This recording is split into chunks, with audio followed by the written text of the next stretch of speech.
in the long run, like, it's cool when you're 18, 19, 20, 21, you know. You don't think about when you ruining your life getting felonies and catching all these charges and now drinking and driving and doing stuff like that. You don't understand, like, it's going to catch up with you in the end because you can't get a job. Yeah. They don't want to hire you. Yep. They go look at your background. They say 7 years. They say 10 years. Some people can see your whole background. Like, when it's hard for me to get a job because every time it's like,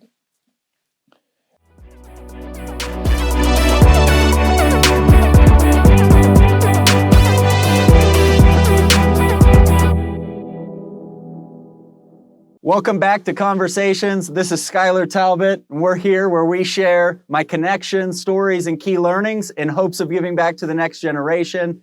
I'm here with my former 2-on-2 teammate, the man with the best handwriting I think I've ever seen, one of my oldest friends with an extensive history in the prison system and a little bit in gang culture, which we're going to talk about today, but most importantly, my brother and friend, DeShawn Windsor. So how you been, man? Awesome, man. It's exciting for me to have this moment with you out here. I got to ask, why do you think I picked this place? I think maybe one time I was in prison, I think you wrote me a letter saying something about taking me to the woods, or something about Shawshank redemption, and something about coming to the woods. I can't believe you remember it. Because I Is that what it is? I was 17 years old. I was living at my grandmother's house, and I remember we were writing letters. You just got locked up for the first time, and I got really into Shawshank Redemption. I'd moved there. I was in a new place. I was in the process of building a wooden boat, and in that movie, they get a boat, right? And they end up on some beach somewhere. And at the end of the movie, they're on a beach. And you know, when I think about our friendship over the years and how much time we've spent apart, these are the moments that I thought about often, is being able to get out in nature and be in the middle of nowhere, just hanging out. And I'm grateful to be able to do that with you today. You know, one of the things that I've appreciated most is we've obviously known each other a long time. Our lives have gone, two totally different directions. And, I've had to shed a lot of friends over the years, right? As I've grown and tried to become a father and a leader in business that, I'm proud of and that my kids are proud of. And you've been the one constant. And I'll tell you, the reason that's been is because you've always respected what I'm up to. You've always respected me and the things that I'm trying to accomplish, and really just been a source of encouragement for me. And, even though maybe we weren't hanging together, or, spending time together like we did as kids, the friendship is something that I've really valued. Tell me about your dad, though, because, obviously we had a connection, and I've gotten to know the family. Your dad's somebody I've never met. I remember when he brought me a TV. When I was 10 years old. Remember you telling me this? Yeah, when I was 10 years old, I was happy. Like, my mom, like, your dad coming, you know what I'm saying? So I'm like, okay, for sure, it's cool. Bro, give me a TV. I'm like, cool, it's Christmas time, cool, for sure. It got, like, these little numbers on the handle. So I'm like, I always wonder what these numbers was. I'm like, okay, cool, my dad gave me a TV for Christmas. So as I got older, I mentioned I was in prison. Yep. I buy a TV while I'm in prison. And on the back of my TV, I got numbers on there. So as soon as I seen them numbers, I'm like, you knew what it was. This guy done gave me a TV that he done bought in prison, or a guy from prison. That's the last memory I got of him. So when we met, I think you were 16 years old. And, at that time, you were fully entrenched in gang culture, right? Talk to me about, how that came to be. I was born into... I would say the gang lifestyle, the gang activity, what I'm saying, that I witnessed, that I seen, majority from my older cousins. It was more like the coolness of it, Like, the gang activity and the drug selling that came with it, or the drug dealing and all this that's going on around it. I thought it was pretty cool, like the gold chains, the fast cars, the nice cars, and the big money, the flashy money. It can paint a picture over your eyes real fast. Like, that's something you want to be like. I think the thing that I've enjoyed most about even today getting to connect with you is, hearing you say, like, I don't even like, necessarily talking about it, right? Like, it's not something that you want to glorify today. Right. And so looking back, I think there's some learning in that, right, for the kids. And, you know, Yeah, most definitely. You end up one of two places, right? Yeah. And either that's dead or in jail. You think that's just a slogan or just a saying, oh, I'm being dead or in jail, right? But it's the truth. At 16, you know, you make the move up to Southern Oregon from Merced, California. Right. Here you are in a predominantly white, you know, community. Tell me about that experience for you. I mean, that had to be culture shock. The side of the town I lived on, the area I come from, you know, we don't be around white people like that unless it's at school or something. Right. So then moving out here is just like, it's just an everyday thing, you know what I'm saying? Yeah. And I can tell you that was the first time in my life where I really experienced, you know, racism. Right. And it was pretty common, right? Like I know when we would drive, if I was driving and you were in the car or some of our other friends were in the car, we were getting pulled over. Right. Right. I think there was a time where I was 17. I don't even know if I had the heart to tell you this, but I had somebody, you know, write the N-word lover on my car. Right. Like that's the type of, you know, that's the way some people viewed it. I mean, obviously not everybody's like that out here, but I can tell you that came to the surface a number of times. Now I want to take you to a time, I think we were both 17 maybe. You know, we talked about your mom becoming my mom, and there was a time period where my mom became your mom, right? And I think she actually had guardianship of you. We were going to go play basketball at a different school here in the area in a different town. Right. And do you remember that? Yeah, that's when we had big aspirations of being the next Aston basketball stars.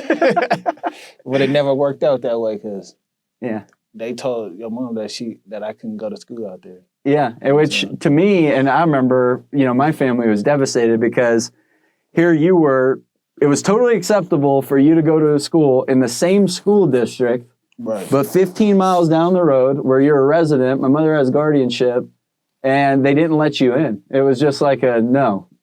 Can't happen. What did that feel like in that moment? I mean, you're a 17-year-old kid trying to go to school to play basketball. You've had a tough upbringing, and you get told no. Like, it's just unreal to me. It was more of like a letdown to me because I'm like, man, I came this far to do this out here, you know what I'm saying, and change my life around. And it's just like everything you try to do is just like, oh, it is true. You know what I'm saying? It is true. Like, it was kind of hard, but then at the same time, it was just like, man, just keep pushing through it. You know what I'm saying? It's like when I was 17 and I made that move to my grandmother's house, right? That's really where my life started to change. And, you know, I wanted to make better decisions and eventually graduated high school. I went on to be a nominated McDonald's All-American basketball player at a very small school. I think I probably would have been the fifth best on our team here. But that was the reality, right? And I was grateful for that time. And, you know, in that same time period, you know, I lost my best friend at the time who had to go to prison for 5 years. You know, tell me about that event that sent you away for 5 years. A white supremacist guy or whatever it was. I don't even know if he was a white supremacist or not. He was just racist. Called me the N-word because I sat in the wrong seat at the table. Yeah.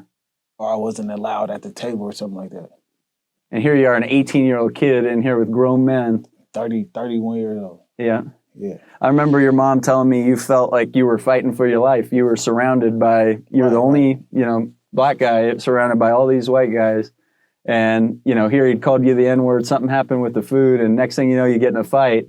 Right. And here's the thing that I really want to touch on because kids need to hear this, but you kicked him, and they considered your foot as a deadly weapon. And in the state of Oregon, I think this is important. If you're a kid and you get in a schoolyard fight and you use your foot, that can be considered a deadly weapon, which is a Measure 11 crime, which is an automatic 5 years. Automatic. And I mean, we've seen good kids, right? Like good kids with good grades, come from two-parent households, they get in that fight. Anybody can get it. Yeah, and next thing you know, you're in prison. And so I think it's important to hit on that because kids need to know, like, you can't even fight anymore. You do that stuff, it gets, next thing you know, you may be sitting in prison for 5 years. So DeShawn, here you are, 18 years old. I can tell you, your mom was terrified. We're scared. We're nervous trying to figure out what's going on. But I'd love to hear from your perspective. What was that first night in prison like? I mean, I remember visiting you in the high security prison. You're surrounded by, people in there for murder and, other very, very serious charges. Man, the first night is crazy because it's like you don't know what to expect. You know, you hear all this stuff when you're in jail about what's gonna happen or what you think is gonna happen, but nothing that they telling you in jail is actually what happened when you get to the prison. You know, Did you sleep?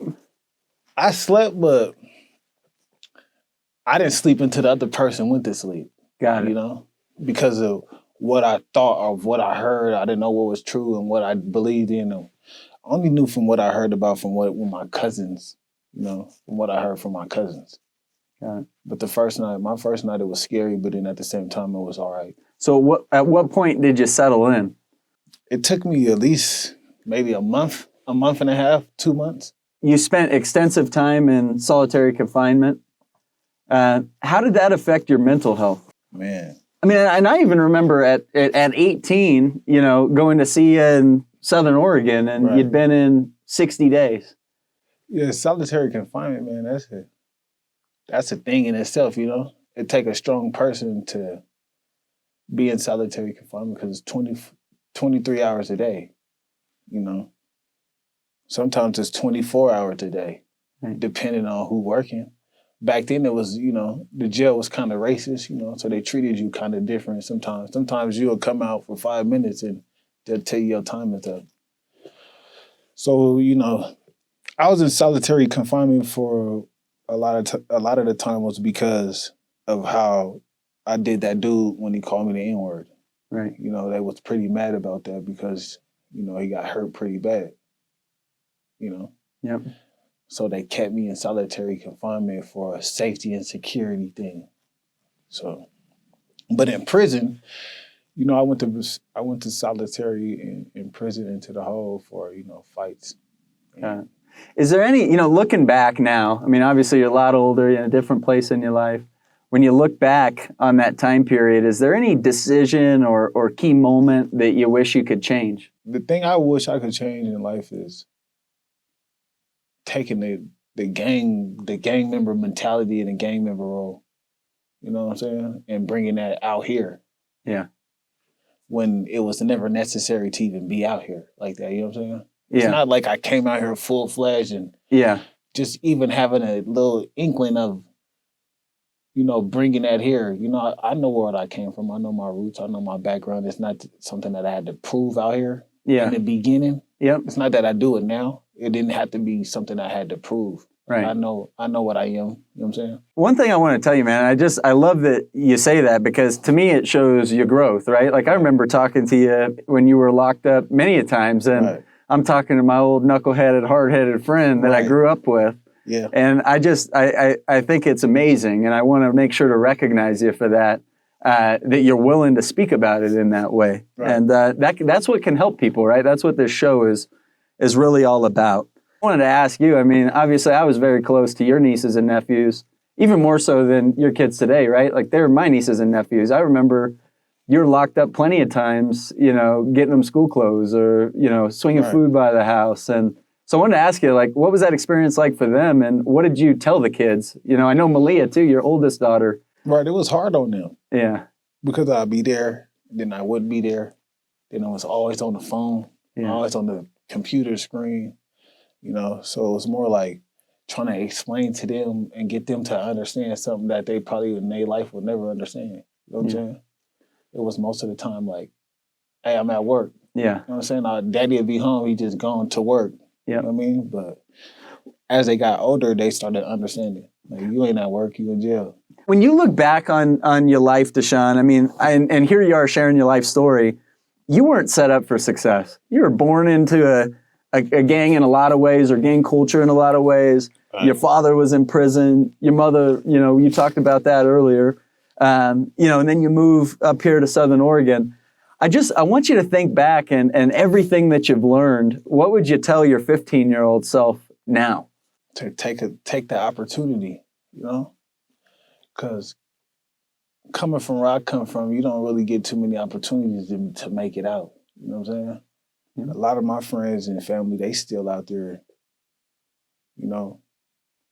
at least we made it out, you know, because who knows if we would have stayed out there, if my mama would have never stopped doing what she was doing and came out here and changed her life, we would have never known where we would be at to today. You know what I'm saying? Right.